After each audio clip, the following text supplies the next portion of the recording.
Écoutez l'histoire de ce brillant garçon. Jeune homme aux dons incroyables, rêvant de revêtir la robe, émerveillé par ce nouveau monde dans lequel il pénètre, pour être aussitôt lacéré par la froideur, l'hostilité, les forces du mal qui le servent.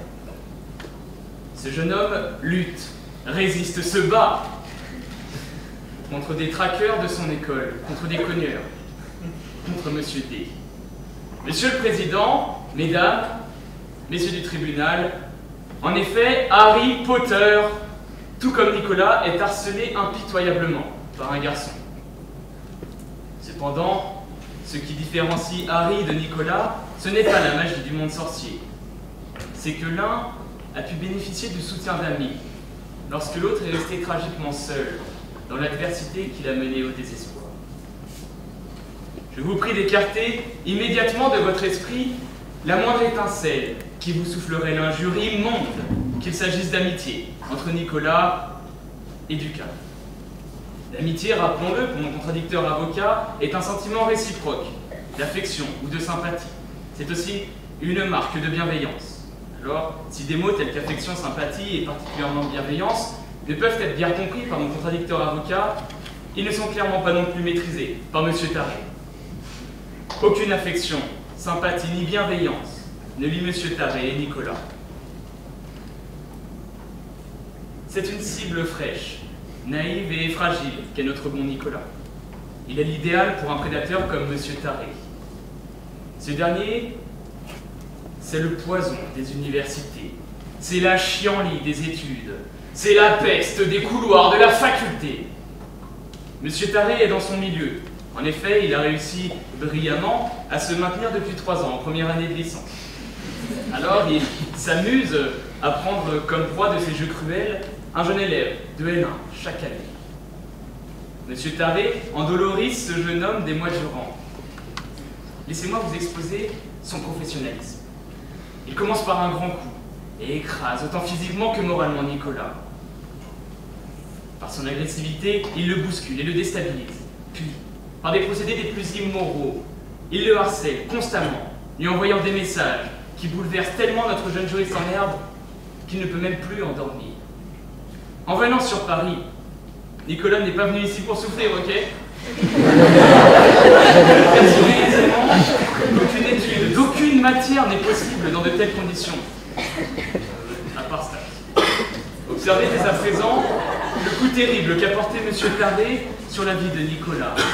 Observez, je vous prie, son talent pour repérer les personnes en détresse qui seront des cibles faciles. Observez et concluez qu'il ne s'agit pas là d'un petit délinquant, qu'il n'y a pas ici d'erreur de jeunesse, mais que nous sommes en présence d'un réel talent du crime, dont le droit pénal est précisément le droit qui s'applique en la matière, puisqu'il réprime les comportements les plus attentatoires à la société.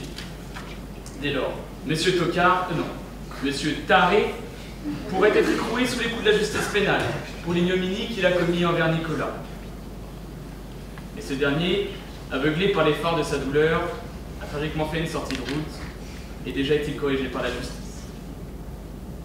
En atteignant de la sorte la vie de cet étudiant, c'est la société elle-même qui est atteinte par l'œuvre destructrice de M. Taré, puisque la jeunesse représente notre avenir, puisque la jeunesse est notre futur, puisque la jeunesse, enfin, formera la société de demain, l'atteinte grave et répétée qui a été portée à Nicolas est une injure directe à la société, qu'en essayant d'écraser le bourgeon sur la branche, en essayant de briser la baguette du sorcier, en essayant de détruire Nicolas, M. Taré a pleinement démontré sa culpabilité. Si l'on laisse nos jeunes se faire attaquer sans leur porter l'aide, le soutien et la justice, si l'on laisse la société se faire maltraiter de la sorte, si l'on laisse les criminels grandir dans leur criminalité, alors il ne sert à rien de continuer à porter nos robes et prétendre servir la justice. À Nicolas, M. Taré a proposé un marché fou qui lui achète sa tranquillité s'il parvient à lui fournir une somme suffisante pour remplacer son ordinateur Mac qu'il vient de casser, soit une somme de 1000 €. Pardonnez-moi, mais j'ai du dégoût à exposer une telle bassesse. poussa Nicolas sur le chemin du délit. Cependant, la justice est compréhensive, et ne nous y trompons pas, M. Taré est l'unique instigateur du vol. C'est celui qui, selon la définition légale du Code pénal, à l'article 121.7, a provoqué l'infraction par des menaces et des promesses. Menaces que le supplice dure, promesses qu'il s'arrête. De dures adminicules caractérisant la complicité par administration qui seront de sérieux arrêts dans le beefsteak de la défense.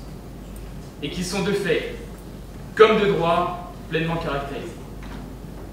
De plus, l'article 311.4 prévoit que le vol, lorsqu'il est accompagné de dégradation et commis dans un établissement d'enseignement, est puni de 7 ans d'emprisonnement et de 100 000 € d'amende.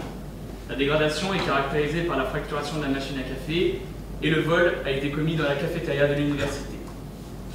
Alors déjà, j'entends la défense s'évertuer à démontrer qu'il n'y a pas complicité puisque M. Taré n'aurait pas pu prévoir que Nicolas commette le vol.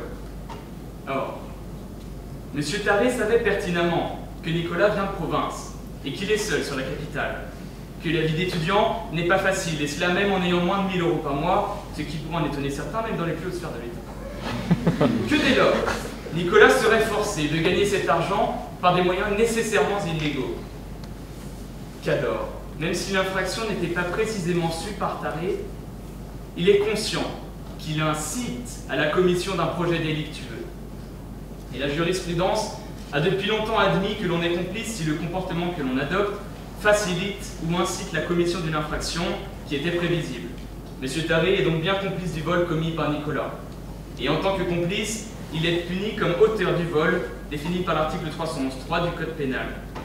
Pour cet homme, non seulement une brute, mais aussi un lâche. Je requiers une peine de 3 ans d'emprisonnement, qui pourrait être prononcée avec sursis en prime de stage de citoyenneté.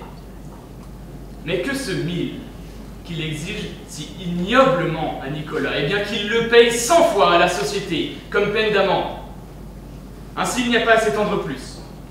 Comme Dragon Malfoy essaya de détruire l'ultime espoir du monde sorcier, M. Taré, en ayant poussé Nicolas au vol, injure la société. Alors, cher tribunal, si vous n'avez peut-être pas encore de faculté magique, si vous ne pouvez rendre la justice par des pouvoirs, il revient à vous, tous, de rendre la justice par votre devoir.